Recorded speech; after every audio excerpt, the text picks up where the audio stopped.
Let me stop you there and let's talk about that. What about the philosophy behind the babyface team having the advantage in WarGames? Well, it was certainly tough to pull off in this one, but let's talk about it then.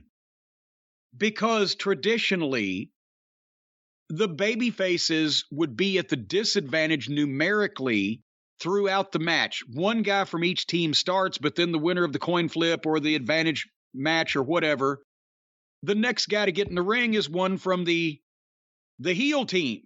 And then it's 2-on-1, and then a babyface comes in 2-on-2, but through the whole deal, until everybody gets in, traditionally the babyfaces have been down a man because that made it easier, because the whole formula, until you got everybody in the ring, was you put the best two workers in, and they do 5 minutes of spots, and then a heel comes in, and it's 2-on-1, and they start getting fucking heat or juice or whatever on the baby face.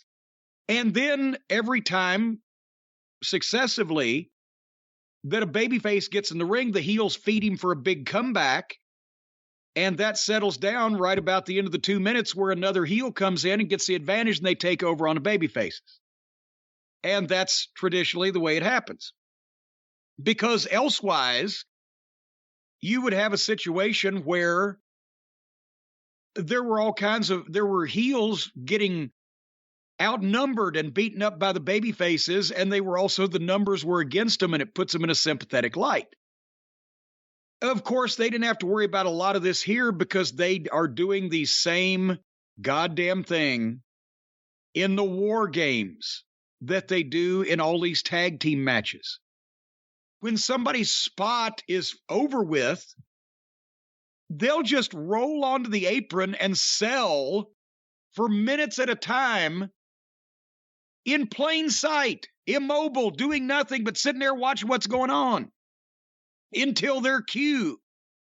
And we talked about this last week. I've talked about it several times. Last week, I think, was Solomon. He was there in Connecticut at that Dynamite, and the people in the arena, normally, you can't see it on television, but the people in the arena are looking at these people just rolling out of the ring and taking a break and laying there on the floor, leaning over, waiting for their next cue.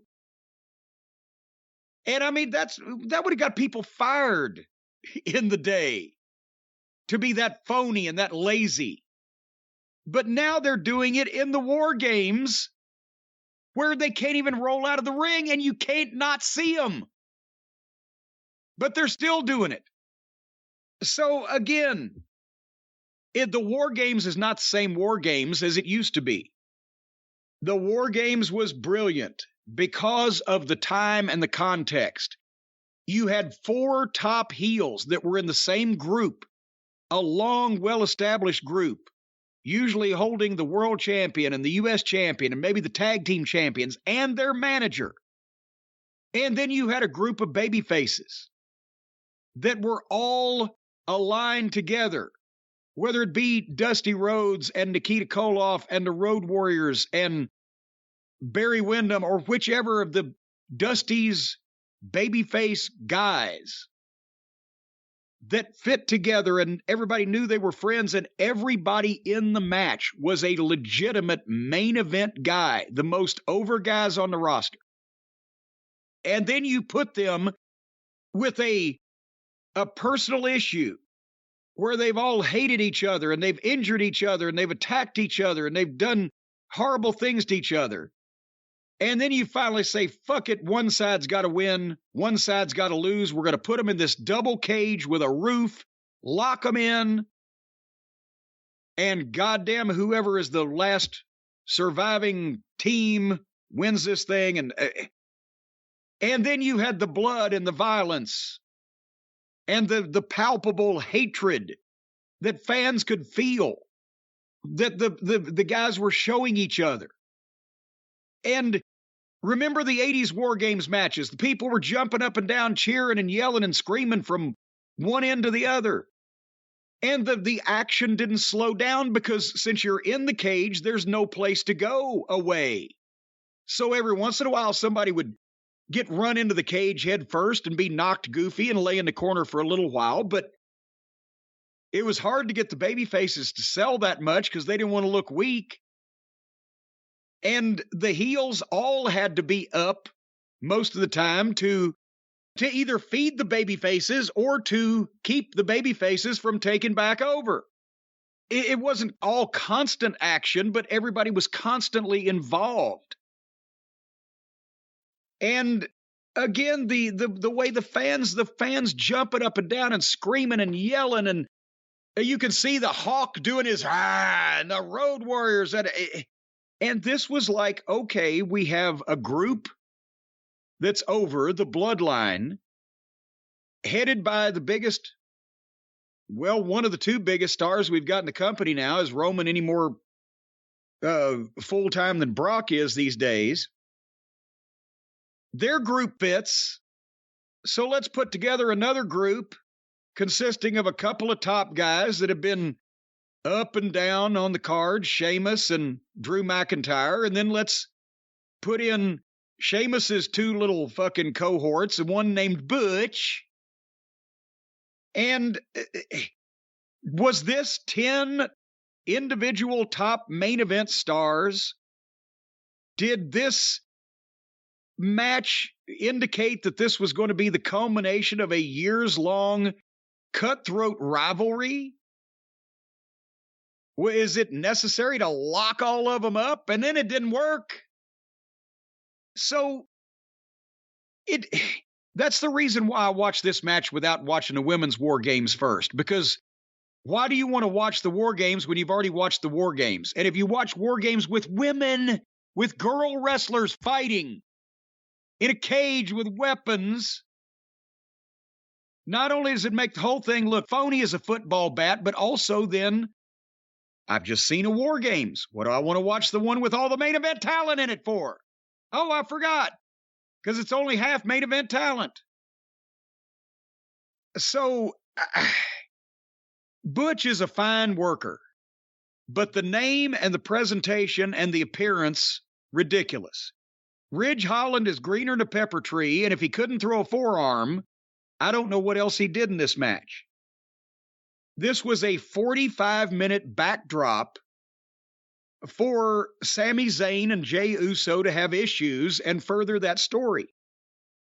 The heel team, the Bloodline, was more popular. Sami especially gets big cheers, but Roman, they chant for Roman. So the heels are more popular than the baby faces. As I mentioned, half the guys are just kind of in there. They're not really legitimate main event talent. This long-running rivalry came up about 6 weeks ago. And then at one point, at several points, when Drew McIntyre got in, all of his other teammates were down. So Drew goes face-to-face with Sami and Jey and kicks both their asses, while Drew's teammates just lay there and sell and watch him. But as soon as he gets in trouble, they jump in and save him. And then they actually took bumps and rolled and went back to the same place they were before after they saved him, and stood there and sat there, laid there and sold and watched again. And then finally, as Jimmy Uso comes in, he's like the fifth one or whatever. He pulls 3 tables out from underneath the ring and throws them all in a cage. And all the baby faces were laying there while they were watching the heels bring in and set up all the furniture. Just laying there watching. And then Sami and Jey argue. Yes, I know it's the story,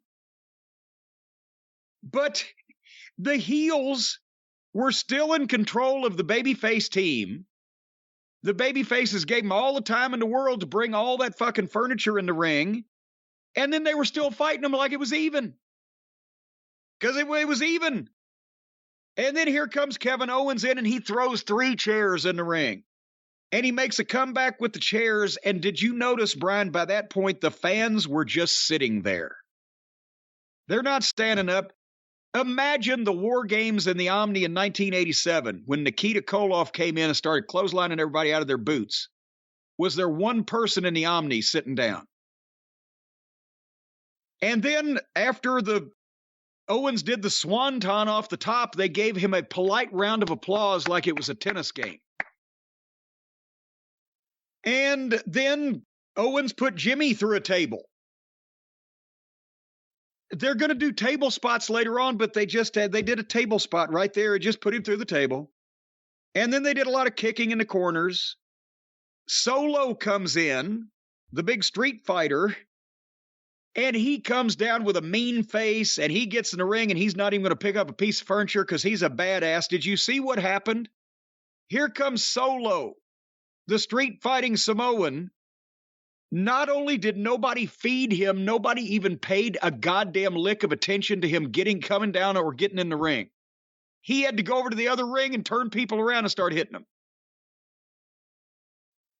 And then more of the shit they do where everybody lays there and sells for minutes, but you can still see them. I liked it a lot better when the wrestlers were around the ring yelling and, moving the cage and just getting involved as opposed to being caged up in the back of the building. Yeah, they're in a cage in the back so that they can't get out of that cage and get in the real cage, but at the same time on the way down to the ring, they can stop to pull in furniture and appliances. And again, like you said, in the old WarGames, all the guys were waiting at the door, anxious, chomping at the bit to get in, screaming for their compadres. Anywho, so finally, and they did feed Sheamus, by the way, so apparently he said something, or they set that up because they fed Sheamus when he came in. But finally, Roman, the last heel, comes in and gets the biggest pop. Imagine situations being reversed and Dusty Rhodes came in first, and then Ric Flair, and Rick got more cheers than Dusty. So he walks down slowly because he's a badass, and he picks his team up, and they line up in ring 2, and the other team lines up in ring 1, and they have a big 10-way, and then Roman levels everybody with his big Superman punches. And then they finally got the people with the big 5-way forearm to the chest spot, the 10 beats of the Bowery, and I mean, it couldn't have been, it's good, but it couldn't have been more fucking choreographed. But the people like that. And right then I wrote, can we get to the finish? But apparently not. They got more story to tell. Butch ducks and Jay super kicks Sammy. And the fans chant asshole at the heel that fucks up and kicks the other heel. And then Roman Reigns speared Ridge Holland through a table in the corner, and Solo rock-bottomed Drew McIntyre through another one moments later. Why more than one table? It only breaks the same way. It means if you're the third guy going through a table, you're just a fucking idiot. Because they've just seen it twice, and you're the one taking the risk. And then Reigns and Owens did a big one-on-one while all 8 other guys just rolled over and laid there and took a nap.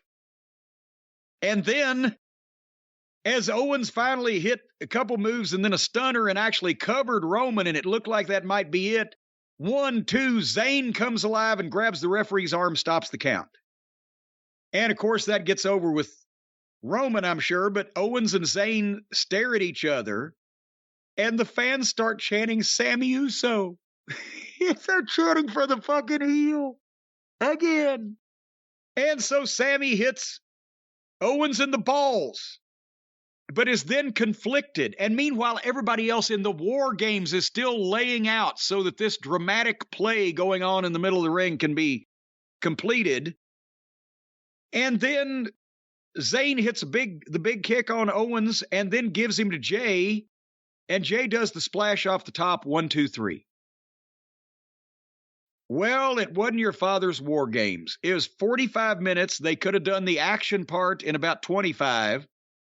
The story takes precedence over the match and everything else, as usual in this company. And they managed to make the WarGames look fake by just everybody doing the same shit they do in the regular matches, laying around waiting for their fucking cue. Your thoughts? I really didn't care about the match up until the end, just because it's the Brawling Brutes and Drew McIntyre who, like you said, until recently have had nothing to do with the bloodline. All of a sudden they're in a WarGames match. The Owens stuff with Zayn, and then the reaction, the hug at the end you didn't mention after the match, Jey Uso hugs Sami Zayn. Forget. Yes. They did hug. That's the most intriguing stuff. And that's the stuff that got a reaction from the fans, was Sami Zayn's involvement at the end. I agree with what you said a few weeks ago. He may be my favorite guy in WWE because everything he does, he's totally into. It's amazing to think we're going to get another round of Zayn and Owens, but it looks like we're going to do that. Well, they will go to their graves wanting to wrestle each other again. Will there be a El Hijo del Generico at some point? That's the question. Probably only if there's a El Hijo del Steen. I like the ending, and I like the storytelling in that, but you could almost forget that anyone else was there or that it was a WarGames match. It was all just about that moment at the end with Zayn officially turning on Owens and then being embraced by the Bloodline. I like that. I thought that was well done and that was cool, but the entire match, I didn't give a shit about. I actually like the women's WarGame match better. Oh, Jesus. Well, all right, don't spoil anything, but tell me, did they refrain from bringing in tables and chairs and lions and tigers and bears, oh my? No, since they did it in the last one? They had to lay the groundwork for the rest of the night. They had it in there. Well. There's a spot, another one I want you to watch, when Bianca Belair goes down and either sells her leg or really thought she hurt her leg. And all of a sudden the camera, for the first time all night, doesn't switch. It's just on the other ring and things happening. I want to know what you think of that, too. Oh, boy. Now you're giving me fucking homework. 10 girls in a cage for better than a half an hour using furniture. And Teddy Hart's not involved. It sounds great. I just can't wait.